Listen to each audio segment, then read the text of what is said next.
پیارے دوستو، جب بھی کبھی ہم یورپ کا نام سنتے ہیں تو ہمارے ذہنوں کے اندر غیر مسلموں اور خاص طور پر انگریزوں کا تصور آتا ہے، کیونکہ یورپ کے اندر مسلم آبادی کافی کم تعداد میں دیکھنے کو ملتی ہے۔ بعض اندازوں کے مطابق یورپ کے اندر مسلمانوں کا تناسب تقریباً 6% کے لگ بھگ ہے، جبکہ انترراشٹریہ رپورٹس کے مطابق آنے والے کچھ سالوں کے اندر یورپ میں اسلام اور مسلم آبادی میں واضح اضافے کی امید جتائی جا رہی ہے اور مسلمانوں کی تعداد یورپ کے اندر دگنی ہو سکتی ہے۔ لیکن آج بھی یورپ کے اندر بہت سارے ممالک ایسے ہیں جہاں پر مسلمان اپنی بھاری اکثریت کے ساتھ موجود ہیں، یعنی جن دیشوں میں آج بھی کافی زیادہ مسلمان رہتے ہیں۔ تو آج کی اس ویڈیو میں ہم یورپ کے انہی 10 ملکوں کے بارے میں ڈسکس کریں گے جہاں پر مسلمان کافی بڑی تعداد میں پائے جاتے ہیں۔ تو آج کی اس نئی ویڈیو کو شروع کرنے سے پہلے اگر آپ ایک مسلمان ہونے پر فخر محسوس کرتے ہیں تو اس ویڈیو کو دل سے ایک لائک ضرور کریں۔ پیارے دوستو، یورپ میں زیادہ مسلمانوں کی آبادی کے لحاظ سے 10ویں نمبر پر آتا ہے نیدرلینڈ۔ دوستو، نیدرلینڈ یا ہالینڈ یہ جنوب مغربی یورپ میں واقع ایک چھوٹا سا ملک ہے۔ سال 2021 کے مطابق نیدرلینڈ کی کل آبادی 17.5 ملین سے زیادہ اور اس ملک کا کل رقبہ 41,850 ورگ کلومیٹر پر مشتمل ہے۔ نیدرلینڈ ایک انتہائی خوبصورت اور خوشحال ملک ہے جس کا کیپٹل ایمسٹرڈیم ہے۔ اس ملک کے اندر اسلام 16ویں صدی عیسوی کے دوران سلطنت عثمانیہ کے تاجروں کے ذریعے آنا شروع ہوا تھا اور عثمانی تاجروں نے یہاں کے ساحلوں اور شہروں کے اندر بہت ساری مساجد بھی تعمیر کروائی تھی۔ یہاں پر اس وقت مسلمان آبادی 5% سے زیادہ ہے جو کہ 10 لاکھ کے قریب بنتی ہے۔ نیدرلینڈ میں کل 400 کے قریب مساجد موجود ہیں اور یہاں پر مسلمانوں کی بڑی تعداد غیر ملکی ہے جو کہ دوسرے ملکوں سے یہاں پر آ کر رہتے ہیں۔ Number 2، France. دوستو، فرانس یورپ کا سب سے اہم اور جانا مانا ملک ہے جس کی کل آبادی 68 ملین کے لگ بھگ ہے، جبکہ ملک کا کل رقبہ 6,43,801 اسکوائر کلومیٹر ہے۔ یہاں پر ویسے تو عیسائیت سب سے بڑا مذہب ہے مگر مسلمانوں کی تعداد بھی اس ملک کے اندر کچھ کم نہیں۔ سال 2023 کی رپورٹس کے مطابق فرانس کے اندر مسلم آبادی کا تناسب 10% سے زیادہ ہے جن کی کل تعداد 60 لاکھ کے قریب بنتی ہے۔ فرانس پر سال 1544 میں عثمانی ایڈمرل خیر الدین بارڈ بروسا نے حملہ کر کے یہاں کے بہت سارے علاقے فتح کیے تھے اور تب ہی اسے یہاں پر مسلم آبادی آہستہ آہستہ ترقی کرتی چلی گئی۔ آج فرانس کے اندر مسلمان اپنی ایک الگ حیثیت رکھتے ہیں اور پورے ملک میں اس وقت 2300 سے زیادہ مساجد بھی موجود ہیں۔ Number 8، Russia. پیارے دوستو، رشیا 10% مسلم آبادی کے ساتھ ہماری اس لسٹ میں 8ویں نمبر پر آتا ہے۔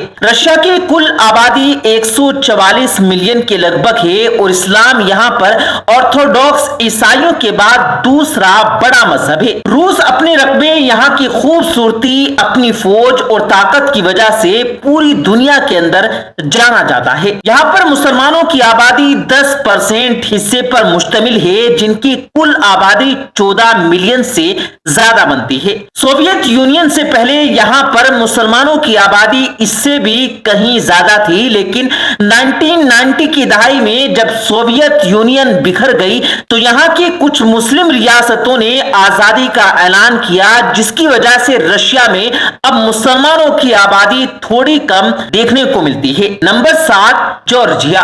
پیارے دوستو، جارجیا روس کے ساتھ واقع یورپ کا ایک چھوٹا سا ملک ہے جس کا کل رقبہ 69,700 اسکوائر کلومیٹر جبکہ اس ملک کی آبادی 37 لاکھ سے زیادہ ہے۔ یہاں کا سب سے بڑا مذہب عیسائیت ہے اور مسلمانوں کا تناسب اس ملک کے اندر 11% ہے جن کی کل آبادی 4.5 لاکھ سے زیادہ بنتی ہے۔ یہاں کے زیادہ تر مسلمان یہیں کے رہنے والے ہیں اور شیعہ، اثناء عشریہ اور سنی دونوں ہی مسلک کے لوگ اس ملک کے اندر آباد ہیں۔ Number 6، Bulgaria. بحیرہ اسود کے کنارے پر واقع ملک بلغاریہ یورپ यूरोप का एक अहम और खूबसूरत तरीन मुल्क है। बुल्गारिया रकबे के लिहाज से यूरोप का 16वां बड़ा मुल्क है और यहाँ पर एक लंबे अरसे तक पुराने जमाने में उस्मानी हुकूमत कायम रह चुकी है। बुल्गारिया का कुल रकबा 1,10,994 स्क्वायर किलोमीटर और यहाँ की कुल आबादी 70 लाख के करीब है। इस्लाम यहाँ पर मौजूद दूसरा बड़ा मजहब है।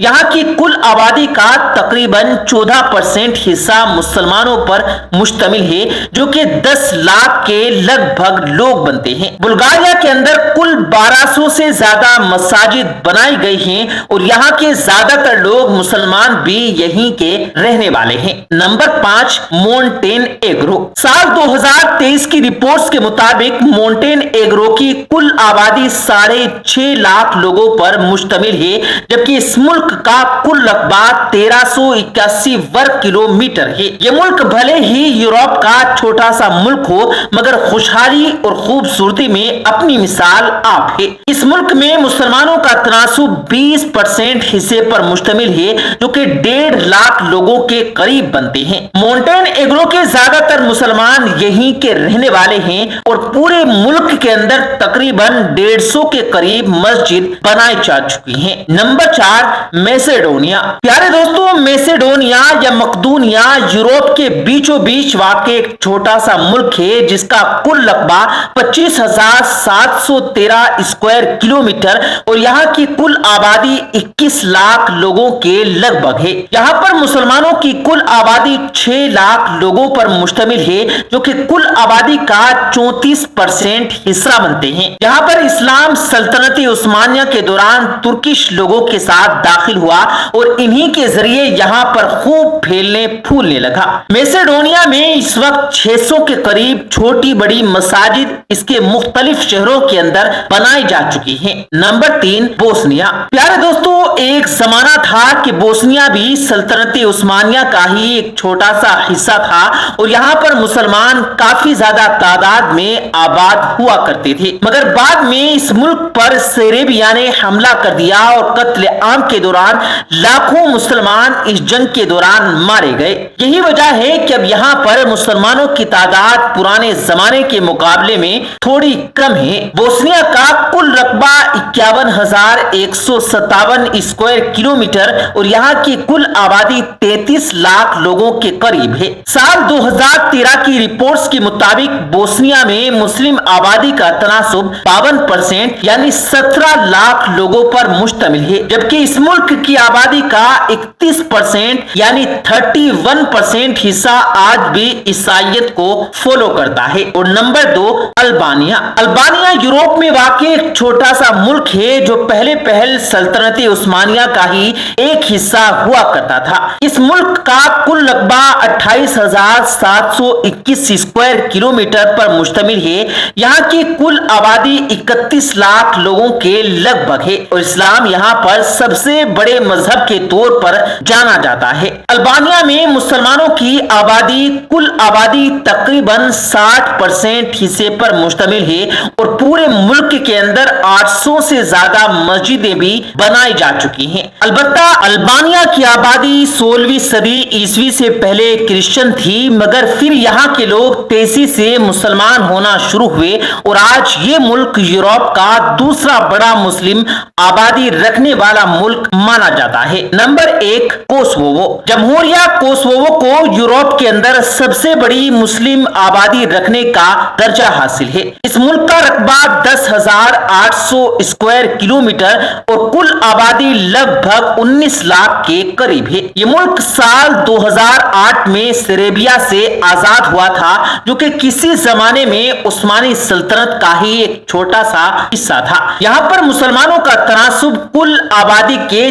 तकरीबन 95% हिस्से पर मुश्तमिल है और यहाँ पर 17 लाख से ज्यादा मुसलमानों के साथ साथ पूरे मुल्क के अंदर 600 से ज्यादा मसाजिद भी बनाई जा चुकी हैं। तो प्यारे दोस्तों, ये थे वो 10 यूरोपीय मुल्क जिनमें आज मुसलमानों की तादाद बहुत ज्यादा है। दोस्तों, ये सुनकर आपका सीना चौड़ा हो गया होगा।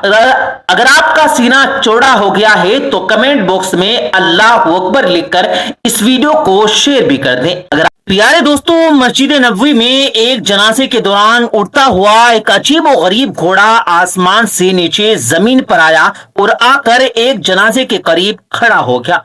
लेकिन फिर वहां पर अल्लाह का एक ऐसा मोजिजा हुआ कि जिसे देखकर वहां पर मौजूद तमाम लोग अल्लाह अकबर के नारे लगाने लगे। ये जानकर यकीनन आपके भी रोंगटे खड़े हो जाएंगे, इसलिए आज का वीडियो आप सभी के लिए बहुत खास है। आप इस वीडियो को आखिर तक जरूर देखें और इसे अपने दोस्तों तक भी जरूर शेयर करें ताकि तमाम लोगों तक ये वीडियो पहुंच सके। तो चलिए दोस्तों शुरू करते हैं। प्यारे दोस्तों, मस्जिद नबवी अल्लाह के प्यारे नबी जनाब रसूल करीम सल्लल्लाहु अलैहि वसल्लम की सबसे बड़ी मस्जिदों में से एक मस्जिद है। इस्लाम का दूसरा सबसे मुकद्दस तरीन मकाम है। मस्जिद नबवी सऊदी अरेबिया के मदीना शहर में मौजूद है। सऊदी दौर में इसकी सबसे बड़ी तोसी 1994 में हुई थी। आज के इस वक्त में तो पैगंबर के हुजरे के नाम से जो जाना जाता है, उस मस्जिद के जुनूब मशरिक कोने में बना हुआ है। इसमें अल्लाह के प्यारे नबी जनाब रसूल करीम सल्लल्लाहु अलैहि वसल्लम, हजरत अबू बकर सिद्दीक और हजरत उमर बिन खत्ताब रदियल्लाहु ताला अन्हु को दफन किया गया।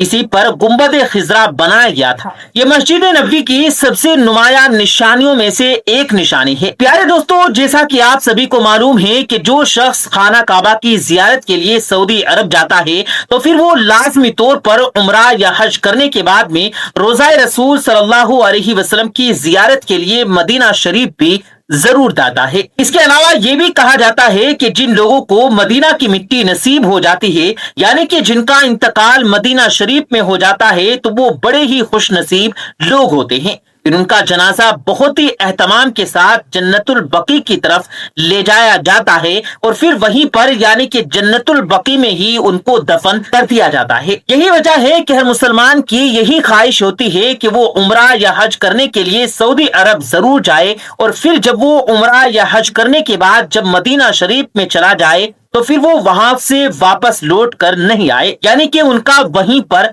इंतकाल हो जाए और उनको मदीने की ही मिट्टी नसीब हो जाए। लेकिन दोस्तों, ऐसे बहुत ही कम लोग होते हैं जिनका इंतकाल मदीना में होता है और उनको मदीना की मिट्टी नसीब होती है। ज्यादातर लोग हज या उम्रा करने के लिए सऊदी अरब जाते हैं और फिर मक्का और मदीना में जियारत करने के बाद खैरियत से वापस अपने घर को लौट आते हैं। लेकिन बहुत ही कम खुशनसीब लोग ऐसे होते हैं जो मदीना में जियारत करने के लिए जाते हैं और फिर उनका वहीं पर इंतकाल हो जाता है, उनको मदीना की मिट्टी नसीब हो जाए। ऐसे खुश नसीब लोग बहुत ही कम होते हैं। दोस्तों, इसी तरह से एक शख्स था जो काफी दिनों से इस बात को लेकर बेचैन था कि वो कब उम्रा या हज करने के लिए मक्का मदीना जाए, यानी कि उसकी ये दिली ख्वाहिश थी कि वो एक बार हज या उम्रा करने के लिए मक्का मदीना जरूर जाए। लेकिन हर बार उसके साथ में कुछ ऐसा हो रहा था कि जिसकी वजह से वो मक्का मदीना में नहीं जा पा रहा था। उसके पास में पैसा रुपया सब कुछ मौजूद था, लेकिन फिर भी न जाने उसके साथ में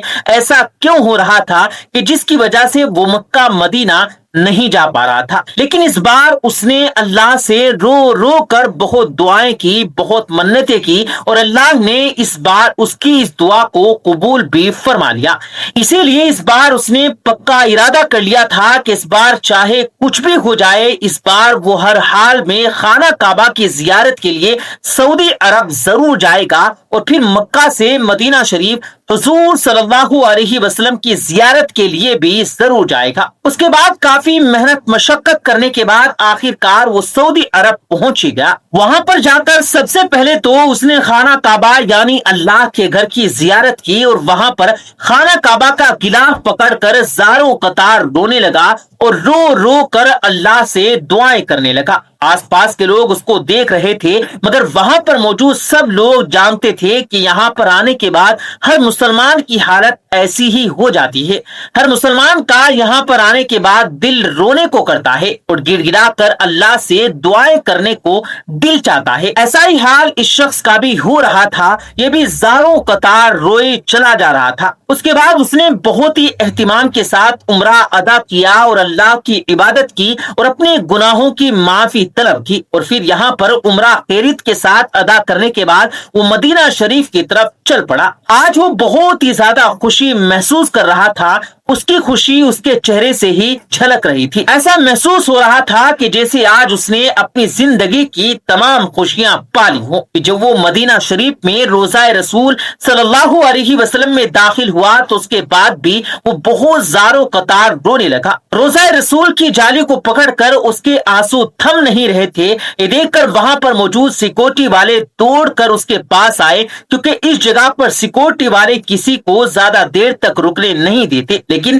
اس وقت اس کی حالت اتنی زیادہ خراب ہو رہی تھی کہ وہ کسی کو بھی اپنے قریب نہیں آنے دے رہا تھا۔ وہ تو بس حضور پاک صلی اللہ علیہ وسلم کے روزے کی جالی مبارک پکڑ کر اپنا سر ٹکائے بھی روئے جا رہا تھا۔ اس کا حال بہت برا ہو رہا تھا۔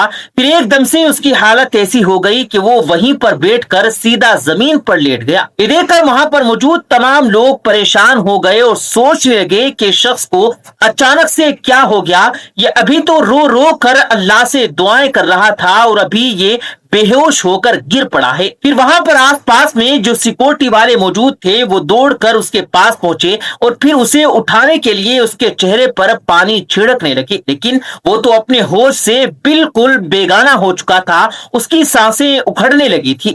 یہ دیکھ کر وہاں پر موجود سبھی لوگ بہت پریشان ہو گئے کہ آخر اس شخص کو اچانک سے یہ کیا ہو گیا ہے۔ پھر فوراً اس سیکورٹی والے اسے اٹھا کر ہاسپٹل لے گئے، لیکن وہاں پر جانے کے بعد ڈاکٹروں کی طرف سے انہیں جو خبر ملی اسے سن کر وہ سب کے سب بہت زیادہ پریشان ہو گئے، کیونکہ ڈاکٹروں نے ان سے کہا کہ اس کے بچنے کی امید بہت کم ہے، اس کے پاس میں وقت بہت کم بچا ہے، اس لیے فوراً ہی اس کے گھر والوں کو انفارم کر دیا جائے۔ اس شخص کے ساتھ میں یہاں پر کوئی بھی اس کا اپنا موجود نہیں تھا، لیکن پھر جب چھان بین کی گئی تو پتا چلا کہ یہ ایک ٹریول ایجنٹ کے ذریعے سے یہاں پر آیا تھا۔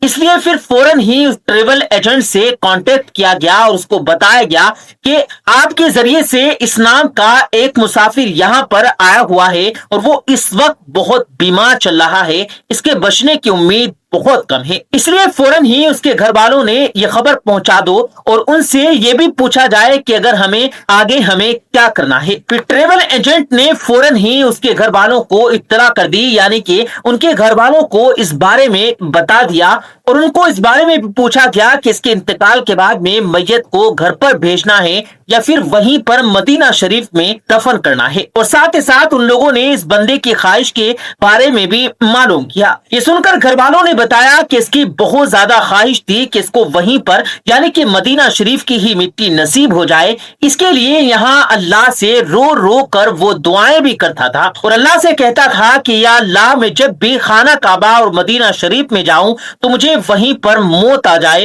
اور مجھے وہیں کی مٹی نصیب ہو۔ اور پھر اللہ کی کرنی ایسی ہوئی کہ اس کو وہیں پر موت آ گئی، اسی لیے پھر اس کے گھر والوں نے اس بات کی انہیں اجازت دے دی کہ اس کو وہیں پر یعنی کہ جنت البقیع میں ہی دفن کر لیا جائے۔ پھر وہاں کے نمائندوں نے اس کی تدفین کے لیے بہت اچھا اہتمام کیا۔ اس کو غسل دینے کے بعد اس کی نماز جنازہ پڑھائی جانے لگی۔ تمام لوگ نماز جنازہ پڑھنے کے لیے امام صاحب کے پیچھے کھڑے ہو گئے۔ اس وقت وہاں پر کافی لوگ موجود تھے جن کی تعداد کم سے کم 500 لوگوں کے آس پاس بتائی جا رہی ہے۔ اس سے پتا چلتا ہے کہ یہ شخص بہت خوش نصیب تھا جو اس کے نماز جنازہ میں اتنے لوگ موجود تھے۔ اب امام صاحب نماز جنازہ مکمل کر کے جیسے ہی وہاں سے ہٹے تو ایک دم سے مدینہ شریف میں تیز تیز ہوائیں چلنے لگی۔ کسی کو بھی کچھ سمجھ نہیں آ رہا تھا کہ اچانک سے موسم کو یہ کیا ہو گیا۔ پھر اچانک ہی امام صاحب کی نظر آسمان کی طرف گئی تو انہیں ایسا فیل ہوا جیسے